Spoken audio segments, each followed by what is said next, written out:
दधानां करपद्माभ्याम् अक्षमाला कमण्डलू देवी प्रसीदतु मयि ब्रह्मचारिण्य अनुत्तमा। ब्रह्मचारिणी माता की जय। माँ ब्रह्मचारिणी की व्रत कथा। ब्रह्मचारिणी का अर्थ होता है तप की चारिणी, अर्थात तप का आचरण करने वाली देवी। देवी का यह रूप पूर्ण ज्योतिर्मय और अत्यंत भव्य है। माँ के दाएं हाथ में जप की माला और बाएं हाथ में कमंडल धारण किए हुए हैं। पौराणिक कथा के अनुसार पूर्व जन्म में माँ ब्रह्मचारिणी देवी ने हिमालय के घर पुत्री रूप में जन्म लिया था और नारद जी के उपदेश से भगवान शंकर को पति रूप में प्राप्त करने के लिए घोर तपस्या की थी। इस कठिन तपस्या के कारण इन्हें तपश्चारिणी अर्थात ब्रह्मचारिणी के नाम से जाना गया। 1000 वर्षों तक इन्होंने केवल फल फूल खाकर बिताए और 100 वर्षों तक केवल जमीन पर रहकर शाक पर जीवन व्यतीत किया।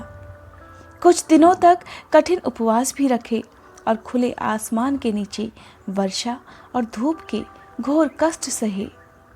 3000 वर्षों तक टूटे हुए बिल्व पत्र खाए और भगवान शंकर की आराधना करती रहीं। इसके बाद तो उन्होंने बिल्व पत्र खाना भी छोड़ दिया। कई हजार वर्षों तक निर्जल और निराहार रहकर तपस्या करती रहीं। पत्तों को खाना छोड़ देने के कारण ही इनका नाम अपर्णा पड़ गया। कठिन तपस्या के कारण देवी का शरीर एकदम क्षीण हो गया था। देवता, ऋषि, सिद्धिगण, मुनि सभी ने ब्रह्मचारिणी की तपस्या को अभूतपूर्व पुण्य कृत्य बताया, सराहना की और कहा, हे देवी, आज तक किसी ने इस तरह की कठोर तपस्या नहीं की है। यह केवल आपसे ही संभव था।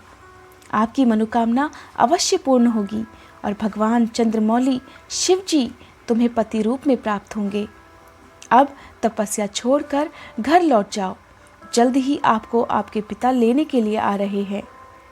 इस तरह आज के दिन इस कथा को सुनने का सार यह है कि जीवन में चाहे कितने भी कठिन संघर्ष क्यों ना आ जाएं, आपका मन कभी भी विचलित नहीं होना चाहिए।